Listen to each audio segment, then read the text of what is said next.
জাগৰণ মঞ্চৰ প্ৰতিগৰাকী কৰ্মকৰ্তাক আমাৰ ৰাতুল কুমাৰ বৰা ডাঙৰীয়াকে প্ৰমুখ কৰি সকলোকে বিশেষভাৱে ধন্যবাদ জনাইছোঁ।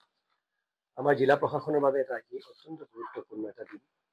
আজি তেওঁলোকে যি আমাক উৎসাহ উদ্দীপনা যোগালে, সেই উৎসাহ উদ্দীপনাৰ জৰিয়তে আমি আমাৰ কৰ্মজীৱনত আগবাঢ়ি যাবলৈ আমি প্ৰেৰণা পাম।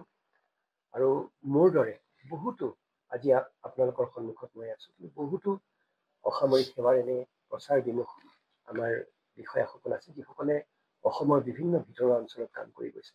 আজি তেওঁলোকৰ হৈ মই আজি সন্মান গ্ৰহণ কৰিছোঁ। আজি তেওঁলোকৰ হৈ মই আপোনালোকৰ সন্মুখত এইখিনি কথা ক'বলৈ আগবাঢ়িছোঁ। আজি অকল মই দেৱাশীষ শৰ্মা হিচাপে নহয়, অসম অসামৰিক সেৱাৰ এজন বিষয়া হিচাপে আজি এই সন্মান ভাগ মই গ্ৰহণ কৰিছোঁ আৰু পুনৰবাৰ জাগৰণৰ প্ৰতিগৰাকী সদস্যক মই